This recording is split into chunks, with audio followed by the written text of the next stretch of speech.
The human man who stood at the edge of the trading post looked like he had walked through hell to get there, and Grasha wondered if perhaps he had.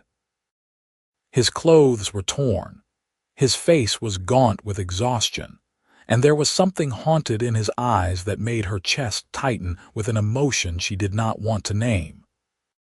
She had been watching him for the better part of an hour now, pretending to examine the vegetables at the market stall while keeping him in her peripheral vision, noting the way other humans gave him a wide berth, the way children whispered and pointed.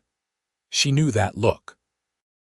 It was the look of someone who had lost everything. Grasha herself was no stranger to that particular brand of devastation. She had been cast out from her clan 6 months ago for the crime of showing mercy to a human child who had wandered into orc territory, lost and crying. Her father, the clan chief, had given her a choice: renounce her compassion and prove her loyalty by taking the child's life, or leave forever. She had chosen exile. Now she lived on the fringes of both worlds, neither fully orc nor accepted by humans, scraping together a living by hunting and trading pelts at outposts like this one where the frontier folk were too desperate to be entirely selective about who they did business with.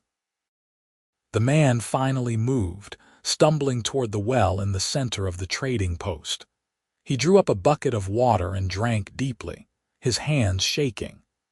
Grasha found herself moving toward him before she could think better of it, her leather satchel bouncing against her hip.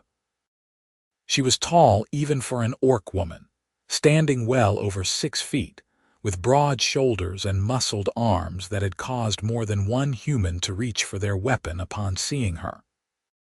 Her green skin was marked with the pale scars of a hard life, and her small tusks protruded just slightly over her lower lip. She had learned to move carefully in human spaces, to make herself seem less threatening, but right now her instincts were overriding her caution. "You look like you need food more than water," she said, her voice coming out rougher than she intended. The man jerked back, nearly dropping the bucket. His hand went to his belt where no weapon hung, and Grasha saw the moment he realized both that she was an orc and that he was defenseless.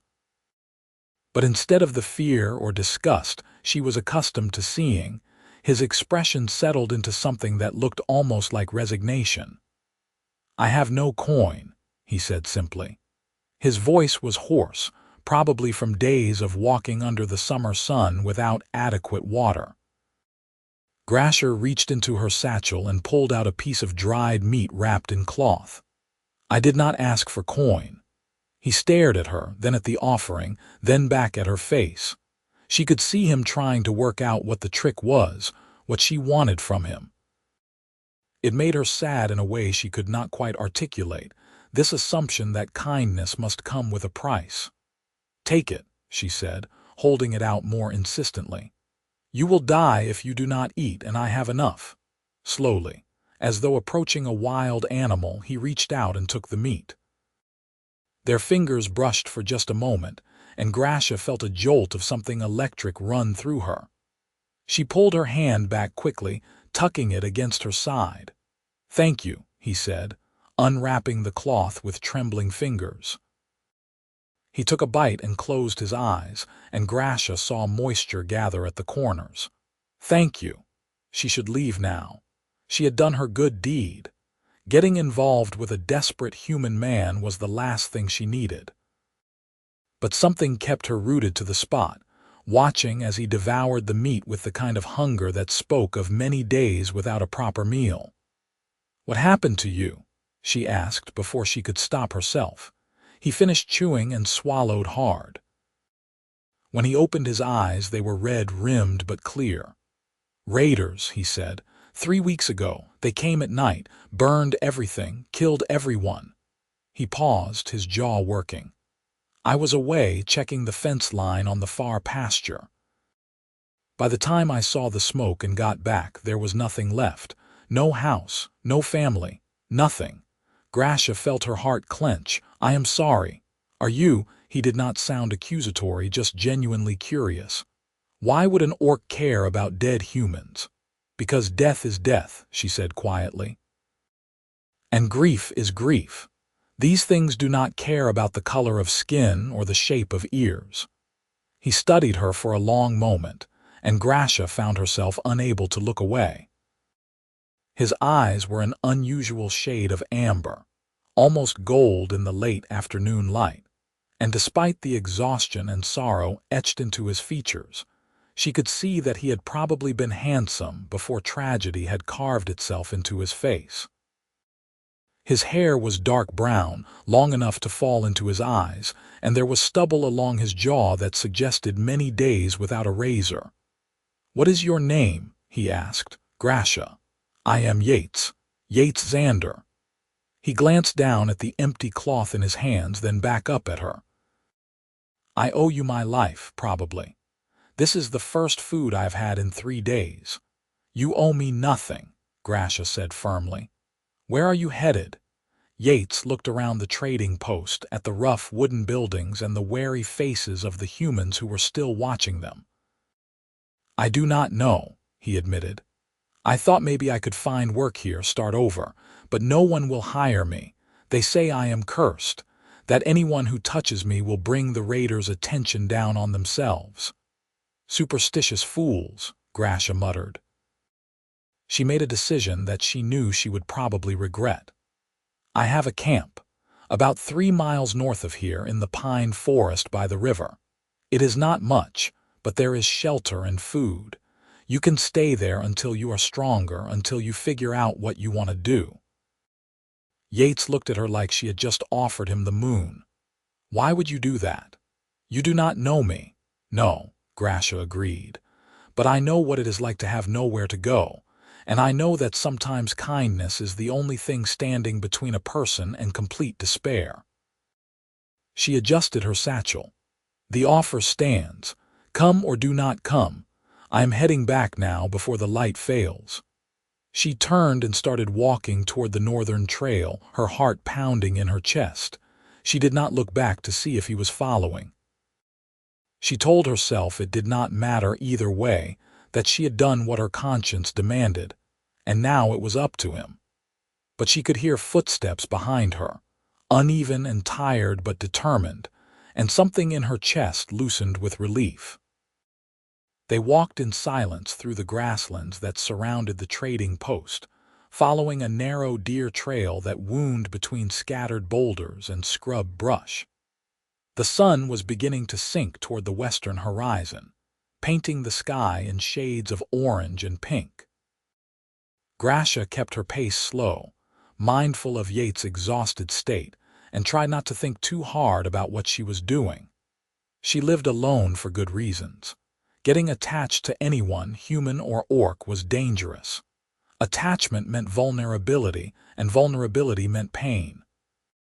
But when she glanced back and saw Yates struggling to keep up, his face pale and determined, she felt that strange tightness in her chest again. She had never been good at protecting her own heart. It was probably what had gotten her exiled in the first place. The forest welcomed them with cool shadows and the scent of pine. Grasha's camp was simple. A sturdy lean-to built against a rock outcropping, a fire pit ringed with stones, a small area where she kept her supplies in wooden crates suspended from a tree branch to keep them away from animals. A narrow stream burbled nearby, clear and cold from the mountain snowmelt. "You can sleep there," Grasha said, pointing to the lean-to. "I will sleep by the fire." "I cannot take your shelter," Yates protested weakly. "You can and you will. You are in no condition to sleep rough." She began gathering wood for the fire, moving with the practiced efficiency of someone who had been living in the wilderness for months. "Sit down before you fall down." Yates obeyed, lowering himself onto a log that served as a bench near the fire pit. He watched as Grasha built the fire, her strong hands arranging the kindling with care, striking flint to steel until sparks caught and flame bloomed. The firelight made her green skin seem to glow, highlighting the sharp planes of her face and the determined set of her jaw. Why were you exiled?" he asked suddenly. Grasha looked up, surprised. "What makes you think I was exiled? You live alone in the woods. You trade at a human outpost, and there is something in your eyes that looks a lot like what I see when I look in a mirror." He leaned forward slightly. "You lost everything too." Grasha was quiet for a moment, feeding larger branches into the growing fire. She had not talked about it with anyone, had kept it locked inside like a wound that would not heal.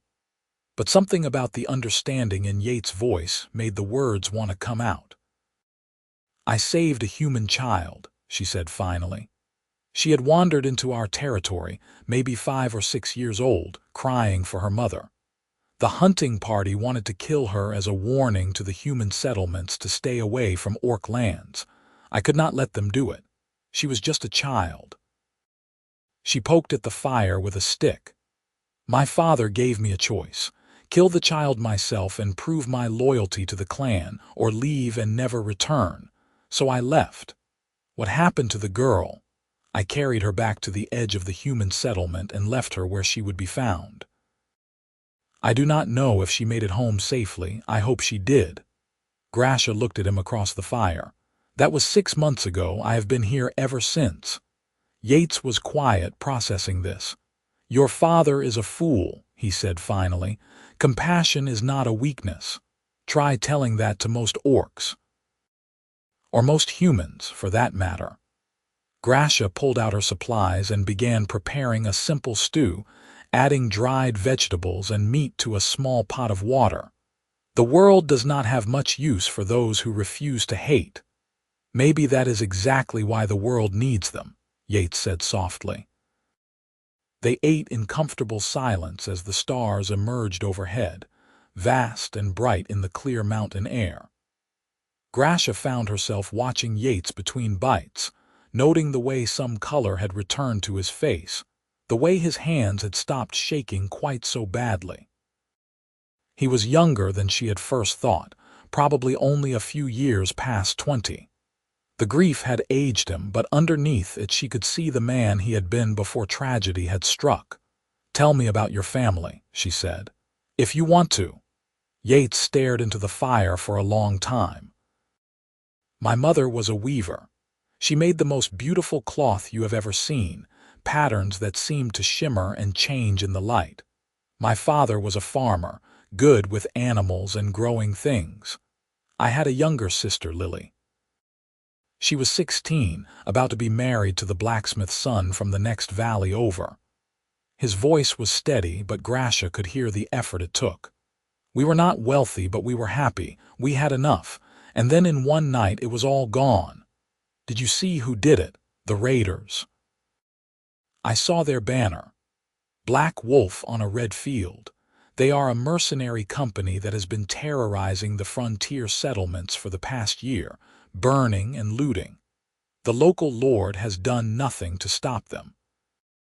He says he does not have the resources, but everyone knows he just does not care what happens to farmers and peasants on the edges of his territory." Yates looked up at her. "I wanted revenge at first. I walked away from the ashes planning to hunt them down, to kill them all. But I have no weapons, no training, no army. I am just one man, and a dead man cannot honor his family's memory. So what will you do?" "I do not know yet," he admitted. "Start over, I suppose, though I have no idea where or how." He gestured around at the camp. "This is more than I had an hour ago. I am grateful." Grasha felt warmth spread through her that had nothing to do with the fire. "You should rest. You look like you are about to fall over." Yates nodded and stood slowly, his body clearly aching. He moved toward the lean-to, then paused at the entrance. "Grasha." "Yes, thank you. Not just for the food and shelter, for treating me like a person instead of a problem." He met her eyes. "It has been a long time since anyone looked at me without pity or fear or disgust."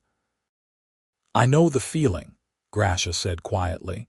He disappeared into the shelter, and Grasha sat by the fire long after, watching the flames dance and trying not to think about the way her heart had skipped when he had said her name. She was being foolish.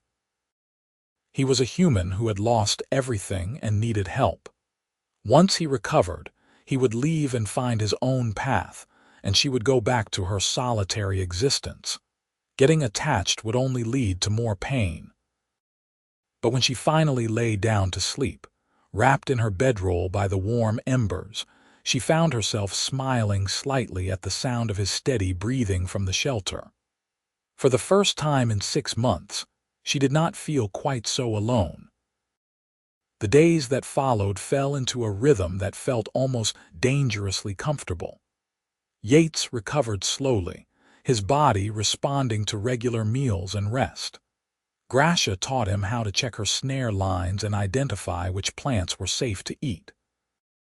He proved to be a quick learner with a wry sense of humor that emerged as his strength returned.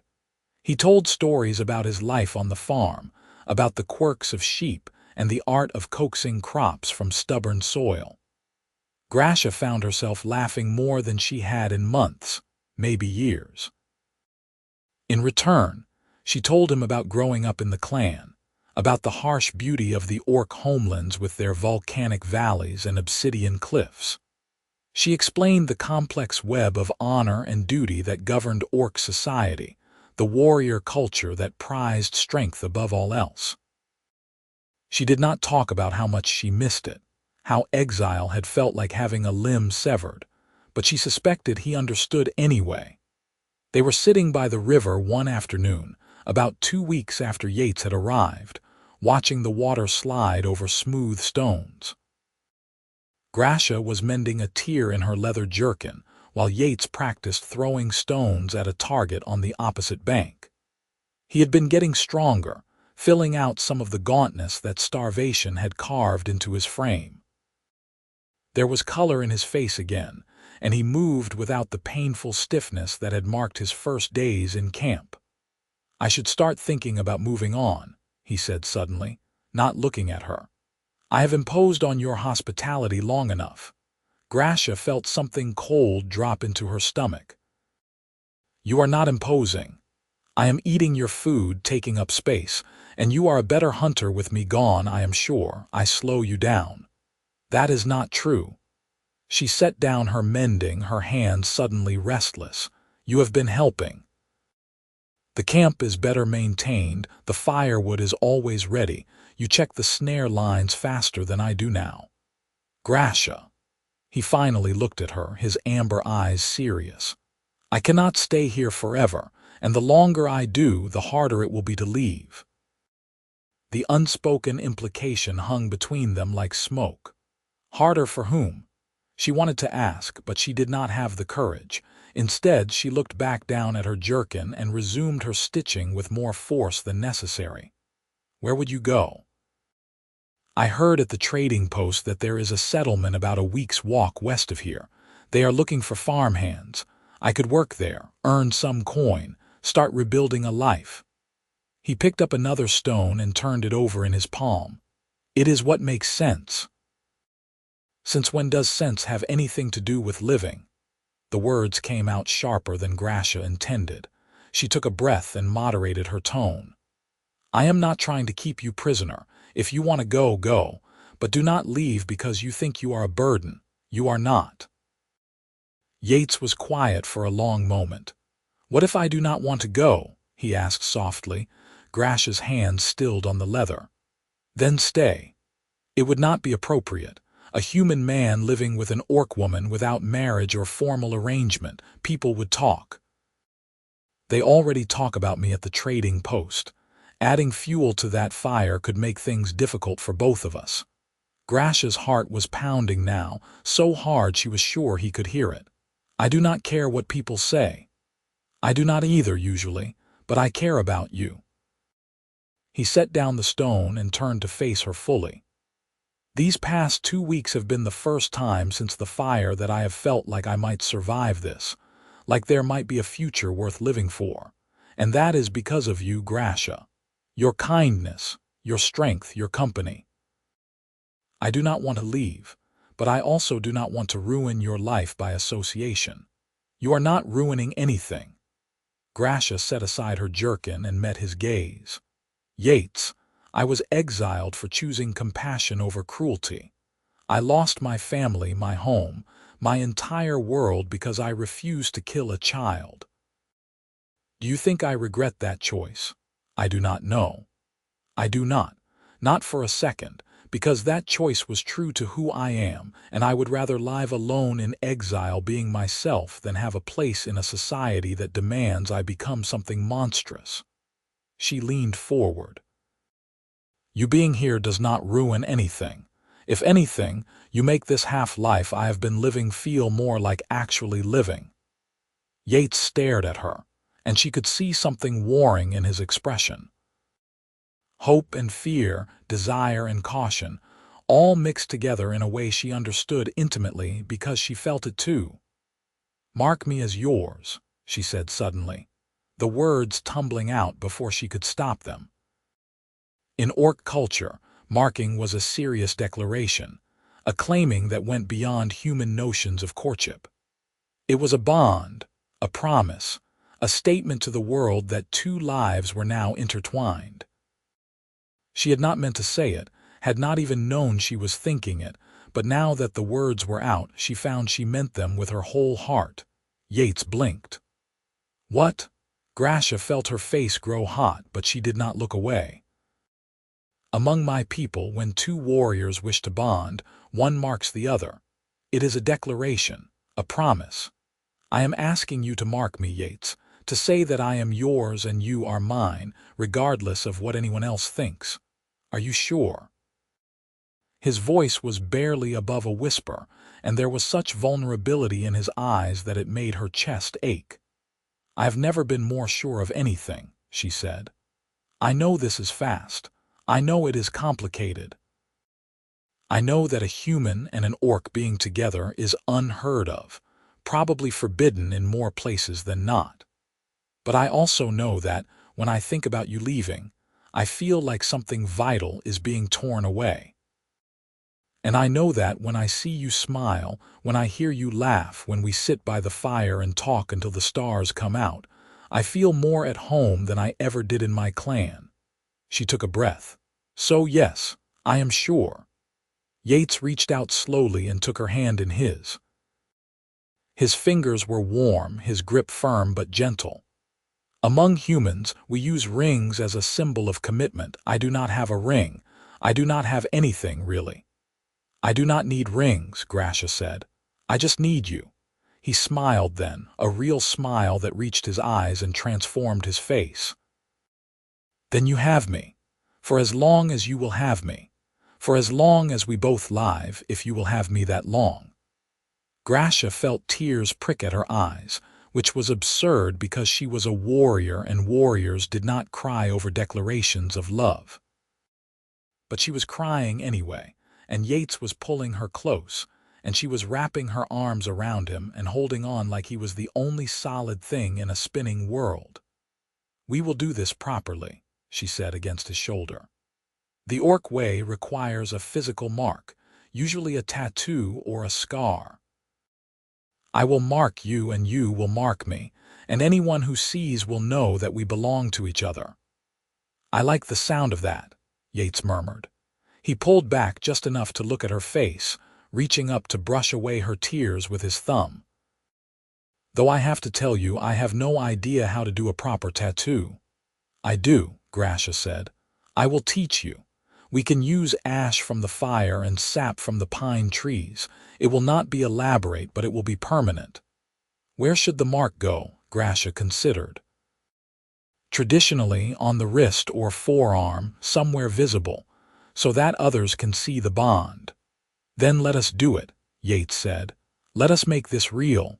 They spent the rest of the afternoon preparing. Grasha gathered the materials while Yates built up the fire, making sure they would have plenty of ash. She mixed the ash with pine sap and a bit of rendered fat to create a thick, dark paste that would serve as ink. Then she used a bone needle, carefully sharpened, and explained the process. It will hurt, she warned. Not terribly, but enough. The pain is part of the ritual. It proves the choice is made with full understanding of what we are committing to. I have been through worse pain, Yates said quietly, and I would endure a lot more than a needle for this. Grasha felt warmth bloom in her chest. She took his left wrist gently and wiped it clean with water, then began to work. The design she chose was simple but meaningful. 2 intertwined lines forming a circle, the orc symbol for eternal bond. She worked slowly and carefully, puncturing the skin and rubbing the ink paste into each wound. Yates did not flinch, though she could see his jaw tighten. "Why did they call it marking instead of bonding or marrying?" he asked, probably trying to distract himself from the discomfort. "Because the mark is the important part. Words can be lies. Ceremonies can be empty. But a mark is permanent. It says that this choice is written into your very skin, that you carry the evidence of your commitment where all can see." She glanced up at him. "It is a very serious thing among orcs. Some live their whole lives without marking anyone. And humans think orcs are savages," Yates said with a slight smile. "That sounds far more romantic than any human wedding I have ever attended." Grasha finished the last line and sat back to examine her work. The tattoo was neat and clear, the circle complete. "It will swell and ache for a few days. Keep it clean and it will heal well." "Now you," Yates said. Grasha extended her own wrist, feeling a flutter of nervousness.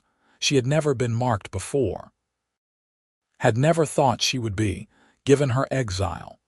But Yates took the needle with steady hands and began to replicate the design on her green skin with surprising skill. His touch was gentle, his focus complete. She watched his face as he worked, the way his brow furrowed in concentration, the way he bit his lower lip slightly when he was being particularly careful. "I used to help my mother with her weaving," he said softly as he worked, threading the needle, following patterns. "I think the skills translate." "You are doing well," Grasha said, and she meant it. The design was taking shape beautifully, matching the one on his wrist. When he finished, they sat looking at each other's marked wrists, the fresh tattoos gleaming slightly in the firelight. Yates reached out and gently grasped her wrist, turning it so the marks aligned. The 2 circles, one on green skin and one on brown, fit together perfectly. "Marked and claimed," Grasha said softly, the traditional words of the bonding ritual. "Your joy is my joy, your sorrow is my sorrow. Your life is my life until the end of days." "I do not know the orc words," Yates said, "but I say the same. Whatever lies ahead, we face it together." Grasha leaned in and kissed him then, a fierce and gentle thing that tasted of wood smoke and pine. He kissed her back with equal intensity, his hands coming up to frame her face, and for a long moment the rest of the world disappeared entirely. When they finally pulled apart, both breathing hard, Yates rested his forehead against hers. "I love you," he said simply. "I know it is fast and probably crazy, but I do." "It is not crazy," Grasha said, "and I love you too. I think I have since you took that first piece of dried meat and looked at me like I had offered you salvation." "You did," he said, "in more ways than one." They spent that night wrapped in each other's arms under the stars, talking and kissing and planning a future that seemed suddenly full of possibility. They talked about building a proper house, maybe closer to the river where the land was more level. About starting a small farm, combining Yates' knowledge of crops and animals with Grasha's hunting skills. About creating something new together, a life that belonged to neither the human world nor the orc world, but somewhere in between. "It will not be easy," Grasha warned as they lay watching the stars wheel overhead. "There will be humans who hate me for what I am. There will be orcs who see you as an enemy. The world is not kind to those who defy its categories. Then we will make our own category," Yates said. "And if the world has a problem with it, that is the world's problem, not ours." Grasha smiled in the darkness. You sound very confident for someone who was half dead and hopeless 2 weeks ago. That is because I found something worth living for, he said, squeezing her hand. You gave me that. The least I can do is be brave enough to fight for it. The weeks that followed were some of the happiest of Grasha's life. She and Yates worked together to improve their camp, felling small trees and building a more substantial shelter with actual walls and a proper roof. Yates proved to have a knack for construction, his farmer's practicality translating well to carpentry. Grasha used her strength to haul timber and split logs, and together they created something that felt less like a temporary camp and more like a home. They made regular trips to the trading post for supplies, and Grasha noticed the way people stared at the matching marks on their wrists. There were whispers, of course, and more than a few hostile looks. But there were also a few nods of grudging respect, particularly from the older frontier folk who had seen enough strangeness in their lives to be less judgmental. One afternoon, about a month after they had marked each other, a young human woman approached them at the trading post. She was thin and tired-looking, with a baby on her hip and a toddler clinging to her skirts. "You are the orc woman who lives north of here?" she asked nervously, addressing Grasha but keeping her distance. "I am," Grasha said carefully, aware of how Yates had moved slightly closer to her, a protective gesture that made her heart warm. "I heard you know about healing herbs. My baby has been sick, fever and cough, and the physician in town says he will not treat us because we cannot pay." The woman's eyes were desperate.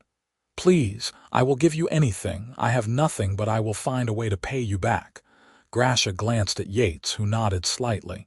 She turned back to the woman. "Let me see the child." The baby was indeed feverish, his breathing wheezy and labored. Grasha recognized the symptoms immediately.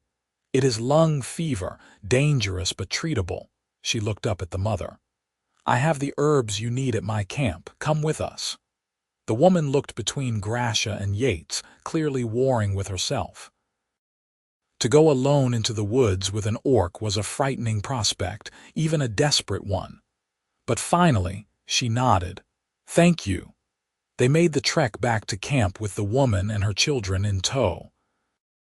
Grasha prepared a strong tea from the herbs in her stores, mixing willow bark for fever, elderberry for the cough, and honey to soothe the throat.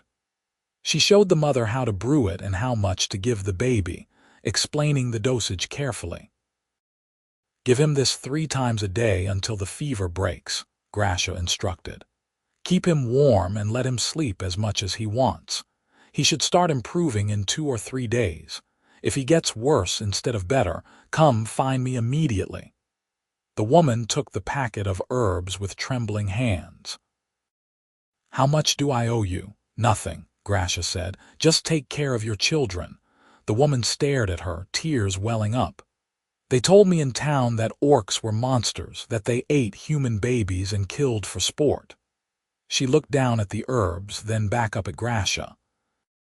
"But you just saved my son's life, and you want nothing for it." "Maybe you should stop listening to what they say in town," Yates said gently, "and start judging people by what they do instead of what they are." The woman nodded slowly. "Maybe I should."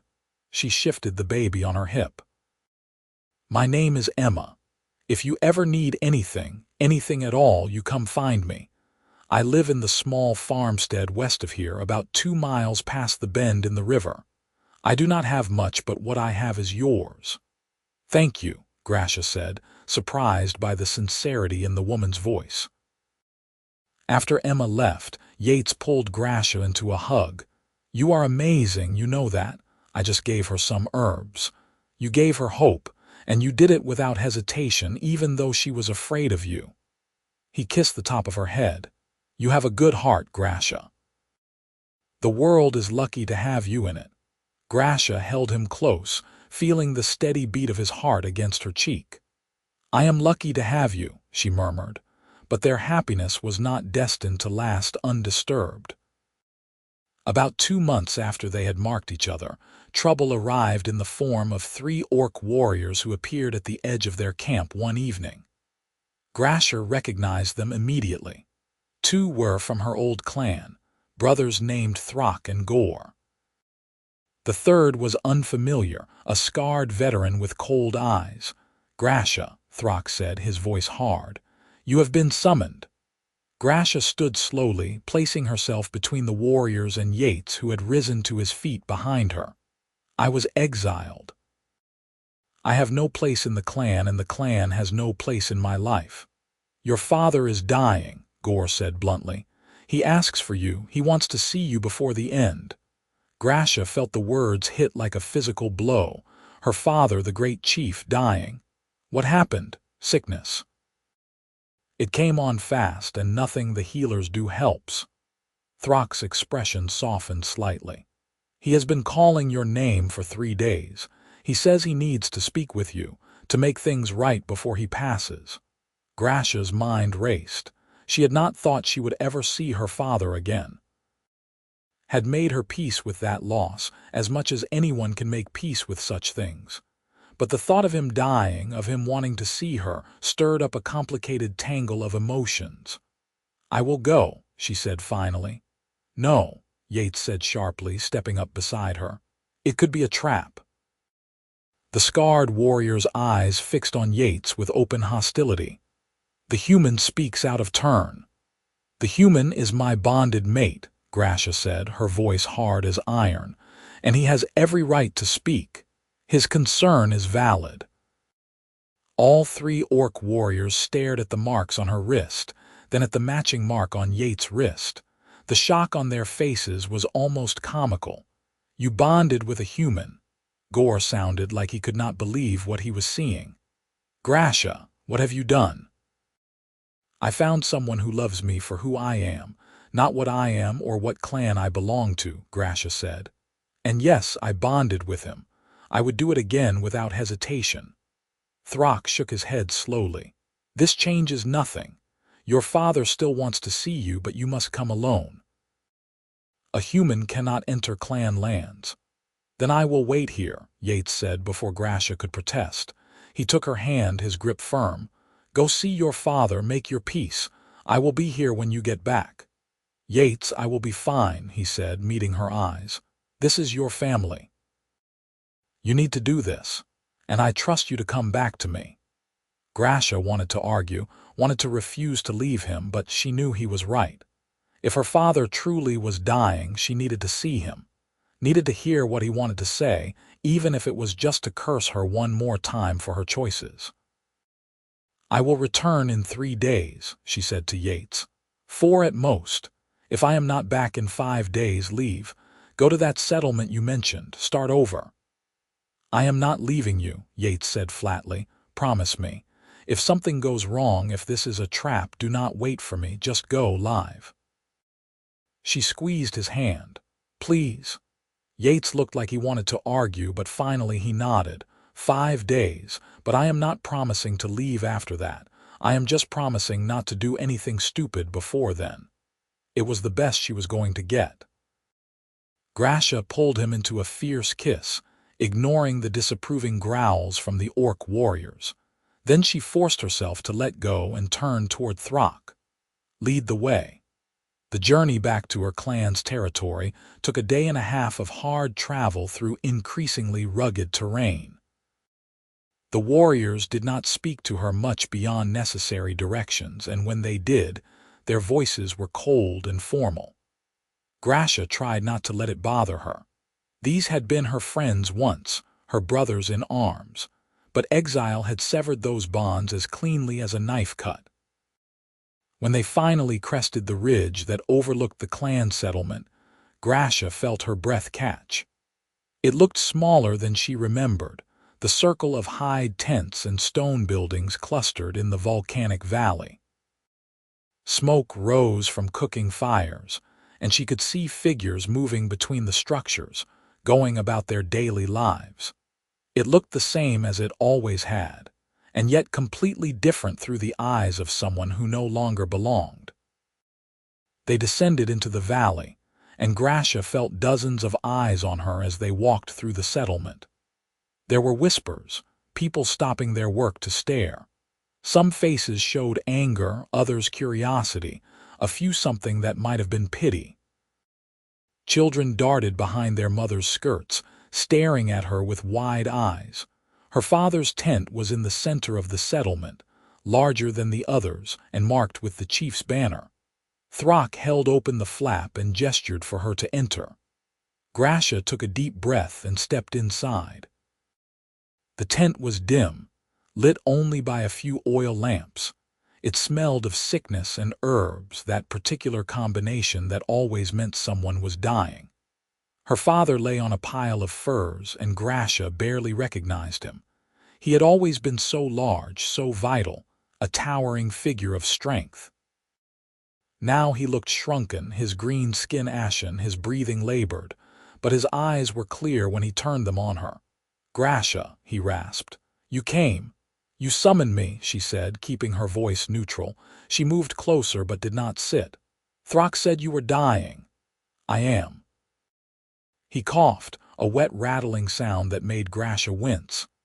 "The healers give me days at most. My lungs are filling with fluid. There is nothing to be done." "I am sorry," Grasha said, and was surprised to find she meant it.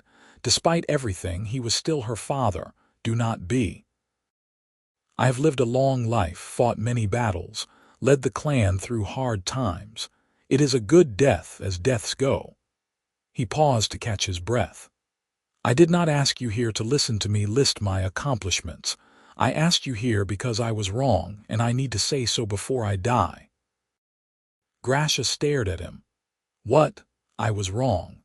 Each word seemed to cost him effort. "When I gave you that choice, when I tried to force you to kill that child, I was wrong. I thought I was protecting the clan, maintaining our strength and our boundaries. But all I did was drive away my daughter, the best of us." He coughed again, more violently this time. "You had the courage to choose compassion even when it cost you everything.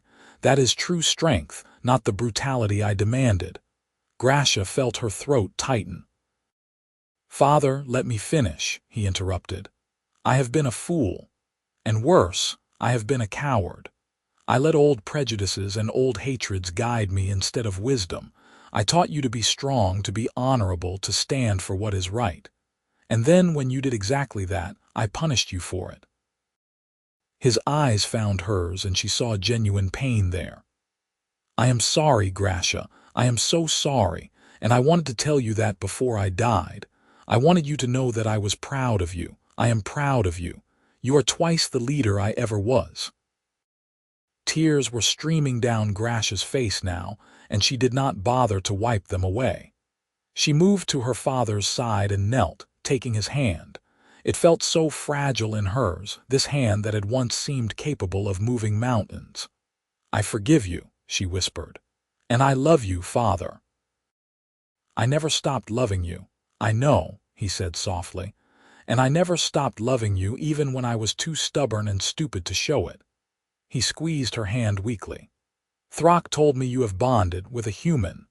Grasha tensed, waiting for the condemnation, but her father just smiled slightly. "Of course you did. You never could do anything the easy way."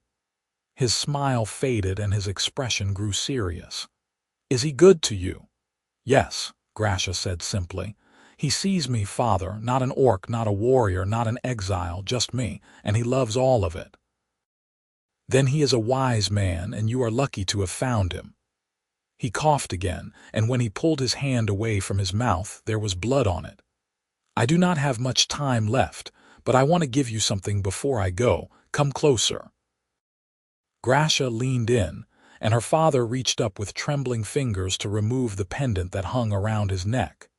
It was a piece of carved obsidian, black and gleaming, shaped into the clan symbol. It was the chief's token, passed down through generations. "This is yours now," he said, pressing it into her hand. "Father, I cannot. I am exiled, and I do not want to be chief. You are not exiled anymore. I am lifting the exile with my last breath as chief. And I am not making you chief. I am giving you this to remember that you are still part of this clan, still part of this family, no matter where you go or who you choose to love. His breathing was getting more labored. Keep it, and know that you always have a place here if you want it. Grasha clutched the pendant, feeling its weight in her palm. Thank you, Father, he smiled, a real smile this time. Now tell me about this human of yours. What is his name? How did you meet? I want to hear everything. So Grasha sat by her dying father's bedside and told him about Yates. About the broken man at the trading post, about the slow building of trust and affection, about the marking ceremony and their plans for the future. Her father listened, his eyes bright despite the pain clearly racking his body, occasionally asking questions or making small comments. He sounds like a good man, he said when she finished. Strong where it matters, in the heart and the spine. He paused, gasping slightly. Bring him here. I want to meet him before I die. Father, you said humans cannot enter clan lands. I am still chief for a few more hours. I say who can and cannot enter, and I want to meet my son by bond before I pass. He grabbed her wrist with surprising strength. Please, let me do this one thing right. Grasha nodded, her vision blurred with tears. I will bring him, I promise. She left the tent and found Throck waiting outside. Send riders to my camp, she ordered, slipping naturally into the command voice she had learned in her warrior training. Tell the human, Yates Xander, that Grasha requests his presence. Tell him it is safe and that the chief himself has invited him. Bring him here as quickly as possible. Throck looked like he wanted to argue, but something in her face stopped him. It will be done, he said simply, and strode off to arrange it. Grasha spent the next several hours by her father's side, holding his hand and talking when he had the strength for it, simply sitting in quiet companionship when he did not. Other members of the clan came to pay their respects, filing through the tent in a steady stream. Some looked at Grasha with hostility, others with curiosity, a few with what looked like approval. It was late afternoon when Yates arrived, escorted by two young warriors who looked deeply uncomfortable about bringing a human into the heart of their settlement. Yates himself looked calm but alert, his eyes taking in everything.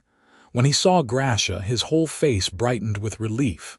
You are all right, he said, moving to her side. I am fine, Grasha assured him. She took his hand, their marked wrists touching. My father wants to meet you. Yates looked past her to where the dying chief lay. Understanding crossed his face. I am honored, he said simply. They approached the bedside together. Grasha's father had his eyes closed, but they opened as they drew near.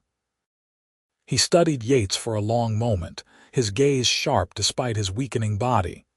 You are the human, he said finally. I am, Yates replied. My name is Yates Xander, and I am deeply grateful to you for allowing me to come here. My daughter loves you, and I love her, sir. More than I have words to express. The chief nodded slowly. That is good. She deserves to be loved. He gestured weakly for Yates to come closer. I am dying, boy, so I am going to be blunt. You are human. She is orc. The world will not make this easy for you. There will be hatred and fear and violence. Some from my people, some from yours.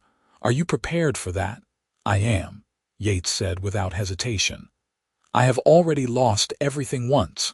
I know what it is like to have the world burn down around you. And I would rather face that with Grasha than live in comfort without her. The chief looked at him for a long moment, then smiled. You will do well, I think. He reached out and grasped both their hands, pulling them together. I give you my blessing. For whatever that is worth from a dying old warrior, you have it. Protect each other. Build something beautiful together. And do not let the hate of others poison what you have found. We will not, Grasha promised, her voice thick with emotion. "Thank you, sir," Yates added. "Your blessing means more than you know." The chief closed his eyes, and for a moment Grasha thought he had passed. But then he spoke again, his voice barely a whisper. "Grasha, be happy. That is all I ever wanted for you, even when I was too foolish to show it. Be happy and be strong and be true to yourself. You are my greatest achievement, my daughter. Never forget that." "I will not, father," Grasha said, tears streaming down her face. "I promise I will not." He smiled one last time, and then his breathing simply stopped. There was no dramatic gasping, no final struggle. He just slipped away like a sigh, his hand going slack in hers. Grasha bent over him and wept, great heaving sobs that came from deep in her chest. She felt Yates' arms come around her, holding her as she grieved, and she leaned into his strength. Around them, she could hear the sounds of the clan beginning their morning rituals, the deep drums and the ululating cries that marked the passing of a chief. The next 3 days were a blur of ceremony and ritual. As the chief's daughter and a trained warrior, Grasha had responsibilities in the funeral rites even though she had been exiled. She helped prepare her father's body, washing it and dressing it in his finest armor. She stood vigil through the long night, keeping watch over him alongside the other warriors of the clan. She spoke at the funeral pyre, her voice strong despite the grief that threatened to choke her, talking about his strength and his wisdom, and finally, his capacity for growth and change. Yates remained by her side through it all, a quiet, supportive presence. The clan was clearly uncomfortable with a human among them, but the chief's dying wish had been clear, and no one was willing to violate it. Gradually, as the days passed, some of the hostility faded into something more like cautious curiosity.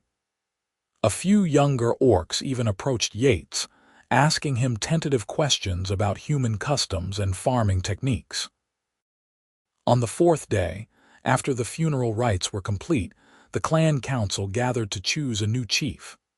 Grasha was not invited to attend, as exiles had no voice in such matters, but Throck came to find her afterward. "The council has chosen," he said. "Gore will be the new chief." Grasha nodded. "Gore was a good choice, strong but fair-minded. I hope he leads well." "He wanted me to tell you something," Throck continued. "Your exile is officially lifted. You are welcome to return to the clan if you wish, and if you choose not to return, you will still be considered one of us. You and your human." Grasha felt warmth spread through her chest. "Thank you. Tell Gore I am grateful." "Will you stay?" Throck asked, and there was something in his voice that suggested he wanted her to say yes. Grasha glanced at Yates, who was standing a short distance away talking to one of the clan's hunters. "No," she said softly. "This is no longer my home. My home is wherever he is." Throck followed her gaze and nodded slowly. "I understand, but know that you are always welcome. If you ever need anything, you need only ask." "I will remember," Grasha promised. They left the next morning, laden with supplies and gifts from the clan. Gore himself came to see them off, clasping Grasha's arm in the warrior's grip. "Your father was right to be proud of you," he said. "You have more courage than any of us. Walk in strength, Grasha, and may your path be blessed." "And yours," Grasha replied. The journey back to their camp was quiet, both of them lost in their own thoughts. But when they finally crested the ridge that overlooked their little homestead in the woods, Grasha felt something in her chest settle. This was home. Not the clan lands, not the world of her childhood, but this small patch of wilderness that she and Yates had carved out together. "Are you all right?" Yates asked as they started down the slope. "I am sad," Grasha said honestly. "My father is gone and that hurts, but I am also relieved. We made peace before he died. He understood at the end, and that is more than I thought I would ever have." Yates took her hand, their marked wrists touching. I am glad he got to meet you where you are now instead of where he tried to make you be. So am I. Grasha squeezed his hand. Thank you for coming with me. I know it was not easy being surrounded by orcs who did not want you there. I have been through worse, Yates said with a slight smile. And besides, I wanted to meet your father, wanted him to know that I take this seriously, that I am committed to you. He knew, Grasha said. I could see it in his eyes. He approved of you. Good, Yates said. Because I fully intend to spend the rest of my life proving him right. They reached their camp as the sun was setting, painting the sky in brilliant shades of orange and purple. The shelter they had built stood solid and welcoming, smoke from the carefully banked fire rising in a thin stream. It was not much, but it was theirs. Home, Grasha said softly. Home, Yates agreed. The next few months passed peacefully. They continued to improve their homestead, clearing more land and starting a small garden. Yates taught Grasha about planting and crop rotation, and she taught him more advanced hunting techniques. They made regular trips to the trading post, and gradually, the wary acceptance they received there turned into something more like respect. Word had spread about Grasha healing Emma's baby, and other frontier folk began to seek her out for her knowledge of herbs and medicine. Emma became something of a friend, stopping by their camp every few weeks with small gifts and news from the surrounding settlements. Through her, they learned that the raiders who had destroyed Yates' farm had been spotted again, moving through the territory like a plague. They hit the Miller farm 3 days ago, Emma said one afternoon, bouncing her now healthy son on her knee. Burned everything, killed the family. People are terrified. No one knows where they will strike next. Yates' jaw tightened, and Grasha saw his hands clench into fists. Someone needs to stop them. The local lord will not help, Emma said bitterly. He says protecting the frontier is not his concern. And we do not have the numbers or the training to stand against trained mercenaries.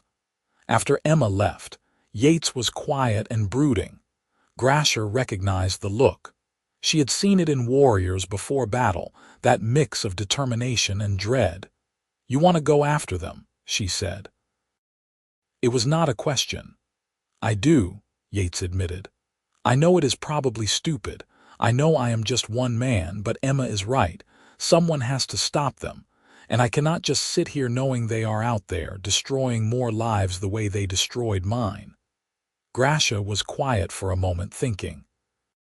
You are not just one man, she said finally. You are one man and one orc warrior, and I think we can do a lot more damage than you imagine. Yates looked at her sharply. Grasha, no, I am not asking you to risk your life for this. You are not asking, I am offering. She met his eyes steadily. You are my bonded mate. Your causes are my causes. Your battles are my battles. And besides, I have fought raiders before. I know their tactics. We can do this. It is dangerous. Life is dangerous, Grasha said. Loving you is dangerous by the standards of both our peoples. But I do it anyway because some things are worth the risk. Yates stared at her for a long moment, and she saw the exact moment he made the decision. All right, but we do this smart. We scout them first, learn their patterns, figure out their weaknesses. We are not going in blind. Agreed, Grasha said. When do we start? Tomorrow. We will go to the Miller farm, see if we can pick up their trail.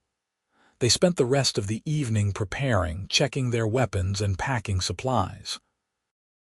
Grasha had her hunting bow and a wicked curved knife that had been her father's parting gift. Yates had a simple sword they had traded for at the outpost and a small axe. It was not much against a company of trained mercenaries, but it would have to be enough. The burned remains of the Miller farm were a grim sight. The buildings were just charred skeletons, the smell of smoke still heavy in the air. They found the family's graves already dug, rough markers showing where neighbors had buried them. Grasha studied the ground carefully, reading the tracks like a book. At least 20 riders, she said, moving west. They are not trying to hide their trail. They are confident no one will come after them. That arrogance will be their downfall, Yates said grimly. They followed the trail for 3 days, moving carefully and staying out of sight. The raiders' path was easy to track, marked by destruction and death. They had hit 2 more small farms, leaving nothing but ashes and grief in their wake. On the 4th day, they found the raiders' camp in a clearing near a river. Grasha and Yates lay on a ridge overlooking the camp, watching the mercenaries move about below. There were indeed about 20 of them, rough-looking men with good weapons and armor. Their banner hung from a pole in the center of the camp, a black wolf on a red field. "They are well armed," Yates whispered, "and there are too many of them for a direct assault." "Then we do not assault directly," Grasha said. "We pick them off, 1 or 2 at a time. Make them nervous, make them careless, and when they are weak enough, we finish them." "Guerrilla tactics," Yates said thoughtfully. "Strike and fade. It could work." They spent the next several days implementing their plan. Grasha, with her orc strength and hunting skills, was able to take out sentries silently, her knife quick and lethal. Yates set traps along the paths the raiders used, pits and snares that injured horses and men. They poisoned the raiders' water supply with herbs that caused severe sickness, but not death. Slowly, methodically, they whittled down the mercenary company's numbers and morale. The raiders grew increasingly paranoid, jumping at shadows and arguing among themselves. Their leader, a brutal-looking man with a scarred face, tried to maintain order, but Grasha could see it was a losing battle. Fear was a powerful weapon, and they had deployed it expertly. On the 7th day, when the mercenary company was down to about a dozen men and morale was at rock bottom, Grasha and Yates made their move. They attacked at dawn, when the raiders were tired and disorganized. Grasha came from one direction with her bow, arrows flying with lethal accuracy. Yates came from the other with his sword, fighting with the desperate ferocity of a man who had lost everything once and refused to let it happen again. The battle was short and brutal. The raiders, already weakened and terrified, broke quickly. Some fled into the woods and Grasha let them go, knowing that they would spread word of what happened here. Others stood and fought and died. The scarred leader was the last to fall, taken down by one of Grasha's arrows through the throat. When it was over, Grasha and Yates stood among the fallen, breathing hard and covered in blood. Neither of them was seriously hurt, though they both had minor wounds that would need tending. "It is done," Yates said quietly, looking at the Black Wolf banner now lying trampled in the dirt. "They are finished." "Not all of them," Grasha said. "Some escaped, but they will not come back here. They will tell stories of the human and the orc who destroyed the Black Wolf Company. They will find easier prey elsewhere." Yates turned to her, his amber eyes bright. "You saved lives today, Grasha. All those farms they would have hit, all those families they would have killed. You stopped it." "We stopped it," Grasha corrected. "Together." Yates smiled and pulled her into a fierce embrace, heedless of the blood and the exhaustion. "Together," he agreed. They burned the raiders' camp and took what supplies they could carry, including a substantial amount of coin that the mercenaries had stolen from their victims. It was more money than either of them had ever seen, enough to truly start over, to build something real. "We should distribute this to the families they destroyed," Yates said, looking at the sacks of coin. "Some of it," Grasha agreed, "but not all. We earned this too in blood and risk. We will keep enough to build our farm to have a real future. The rest we can give to those who need it most." They spent the next week visiting the farms in the area, returning stolen property where they could identify it, and giving coin to families who had lost everything. The gratitude was overwhelming, and the story of what they had done spread like wildfire through the frontier settlements. When they finally returned to their own camp, they found Emma waiting for them along with a dozen other settlers. "We heard what you did," Emma said, her eyes shining. "You stopped the raiders. You saved us." "We did what needed doing," Grasha said, uncomfortable with the attention. "It was more than that," an older man said, stepping forward. "You proved that we do not have to live in fear, that we can fight back and win." He looked between Grasha and Yates. "We have been talking, all the farms in this area. We want to build something together. A real community where we look out for each other, and we want you two to be part of it." Grasha glanced at Yates, who looked as surprised as she felt. "What exactly are you proposing?" "A new settlement," Emma said eagerly.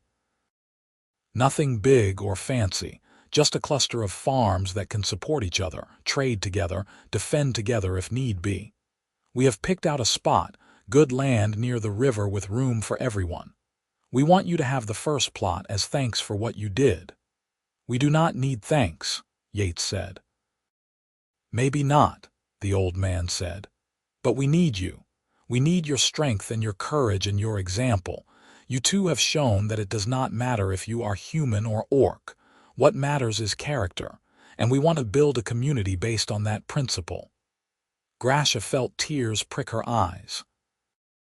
After so long on the fringes, so long being neither here nor there, the idea of actually belonging somewhere was almost overwhelming.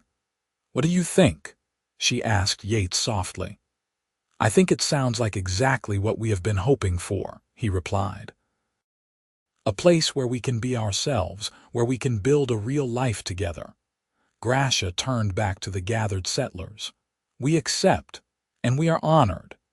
The cheering that followed was loud enough to startle birds from the trees. The next months were a flurry of activity. The new settlement, which they simply called River's Bend, took shape with remarkable speed. Grasha and Yates built their farmhouse on a beautiful plot overlooking the water, a sturdy structure with room to grow. They planted crops, set up livestock pens, and created a life that was more solid and real than anything Grasha had dreamed possible. Other families built nearby, and slowly a genuine community emerged. There were challenges, of course. Not everyone was comfortable with an orc in their midst at first, and there were a few families who chose not to join the settlement because of Grasha's presence. But most people were willing to judge her by her actions rather than her race, and gradually even the most skeptical came around. Emma's family became their closest neighbors and good friends. Other friendships formed naturally through shared work and shared meals. Grasha taught several of the settlement's young people to hunt and track, while Yates shared his farming knowledge freely. They were not just members of the community, they were pillars of it. One evening, about a year after they had first marked each other, Grasha and Yates sat on the porch of their completed farmhouse watching the sun set over the river. Grasha's hand rested on her slightly rounded belly, still not showing but carrying the life that they had created together. "I am pregnant," she had told Yates that morning, and the joy on his face had been worth every hardship they had endured. "Are you happy?" Yates asked now, his hand covering hers over her belly. Grasha thought about it. A year ago she had been alone and exiled, living on the fringes with no future and no hope. Now she had a home, a community, a mate who loved her, and a child on the way. She had everything she had never dared to dream of. "I am more than happy," she said. "I am blessed." "So am I," Yates said, leaning over to kiss her gently. "I love you, Grasha. I will love you until the end of my days." "And I love you," Grasha replied. "You gave me back my life. You gave me back myself." They sat together as the stars came out, talking about their plans for the child, about expanding the farm, about the future they would build together. Around them, the settlement was settling into its evening rhythms, smoke rising from chimneys, the sound of laughter and conversation drifting on the breeze. Grasha thought about the orc girl she had been, standing at the trading post and watching a desperate human man drink from the well.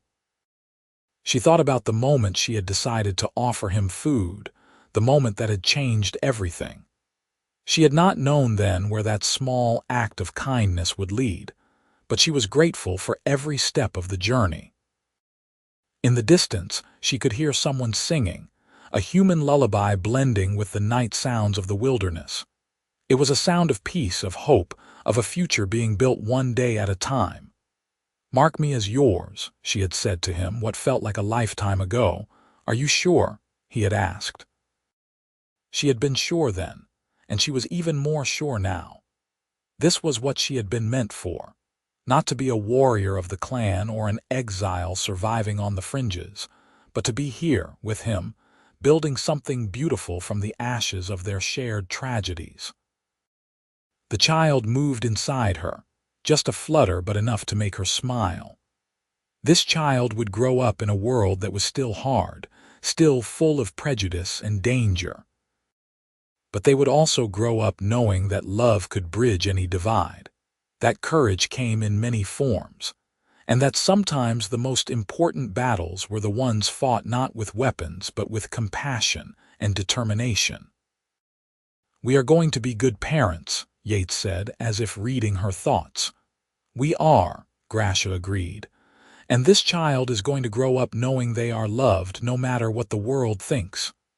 "Absolutely," Yates said firmly. "And if anyone has a problem with our family, they will have to go through both of us." Grasha laughed, a sound of pure joy that rang out into the night. "I almost feel sorry for them." "Almost," Yates agreed with a grin. The months passed and Grasha's belly grew. The settlement helped prepare for the baby's arrival, with the kind of communal enthusiasm that reminded Grasha what she loved about this place. Emma helped make baby clothes. Other women shared advice and stories from their own pregnancies, and the men built a beautiful cradle from smooth river stones and polished wood. When her time came, it was in the heart of winter, snow falling softly outside their warm farmhouse. Emma was there along with two other women who had experience with births, and Yates held Grasha's hand through every contraction, every push, every moment of pain and effort. When their daughter finally arrived, squalling and perfect, Grasha wept with joy. The baby had green skin like her mother and amber eyes like her father, with tiny budding tusks and the most beautiful pointed ears Grasha had ever seen. "She is perfect," Yates said, his voice choked with emotion as he held his daughter for the first time. "Absolutely perfect." "What should we name her?" Grasha asked, exhausted but happier than she had ever been. Yates thought for a moment, looking down at the tiny life in his arms. "Hope," he said finally. "Her name should be Hope, because that is what she represents. Hope for a better future, for a world where she can be exactly who she is without fear or shame." "Hope," Grasha repeated, testing the name. It felt right, perfect in its simplicity and its meaning. "Hope Xander." "Hope Xander," Yates agreed, leaning down to kiss first the baby, then Grasha. "Our daughter, our hope, our future." The women who had helped with the birth quietly slipped out, giving the new family privacy. Grasha and Yates sat together on their bed, the baby nestled between them, and simply marveled at what they had created. "I was thinking," Yates said after a while, "about everything that brought us to this moment, about how much pain we both went through, how many losses we both suffered, and I realized something." "What is that?" "Every single hardship, every moment of suffering, it was all worth it, because it led me to you. It led us to this." He gestured around at their home, their life, their child. "I would not change a single thing, because changing anything might mean we never found each other." Grasha felt fresh tears spill down her cheeks.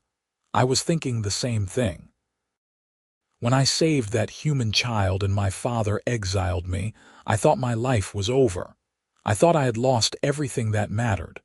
But really, I was just being set on the path that would lead me here. To you, to us, to her. Baby Hope made a small sound, something between a coo and a sigh, and both parents smiled down at her. "Welcome to the world, little one," Grasha whispered. "You are going to do amazing things. You are going to show everyone that love is stronger than hate, that connection is more powerful than division. You are our proof that a better world is possible." "No pressure," Yates added with a laugh. Hope yawned, apparently unconcerned with the weight of expectations, and snuggled closer to her mother's warmth. Grasha held her daughter and looked at her mate, and felt a sense of completeness that she had never known was possible. The snow continued to fall outside, blanketing the settlement in white silence. Inside, the fire crackled cheerfully and the warmth of family filled every corner of the small house. This was home. This was love. This was everything worth fighting for. In the years that followed, Hope grew into a bright and fearless child who moved easily between the human and orc worlds. Grasha maintained her connection to her old clan, visiting occasionally and teaching her daughter the ways of the orc warriors. Yates taught Hope about farming and the natural world, about patience and perseverance. Together, they raised her to be strong and kind, confident and compassionate. The settlement of River's Bend grew and prospered, becoming known throughout the frontier as a place where all were welcome regardless of race or background.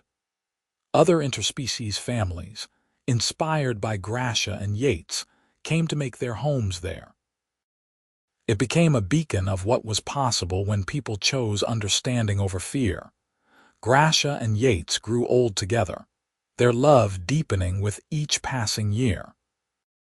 They had 2 more children after Hope, a son with human features but orc strength, and another daughter who looked fully human but had her mother's fierce spirit. Each child was treasured, each one proof that the world could change, that barriers could be broken. On their 25th anniversary of marking each other, Grasha and Yates sat on that same porch where they had spent so many evenings, now aged and silver but still deeply in love. Their children were grown, with families of their own. The settlement sprawled around them, a thriving community of hundreds. "You remember that day at the trading post?" Grasha asked, her hand in his. "When I first offered you food?" "Every detail," Yates replied. "How terrified and desperate I was. How shocked I was that an orc would show me kindness. How your eyes seemed to see right through me to the person I was underneath all the pain." "I saw someone who needed help," Grasha said, "and someone who, even in his darkest moment, had not lost his capacity for gratitude and grace. And I saw someone whose compassion was stronger than any prejudice," Yates said. "Someone brave enough to be kind in a world that punishes kindness."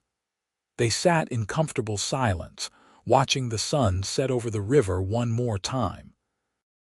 The marks on their wrists had faded somewhat with age, but they were still visible, still proof of a choice made and a promise kept. "Mark me as yours, I said to you," Grasha murmured, remembering. "And I asked if you were sure," Yates continued. "I was sure then," Grasha said, squeezing his hand. "And I am sure now. Every day between I have been sure.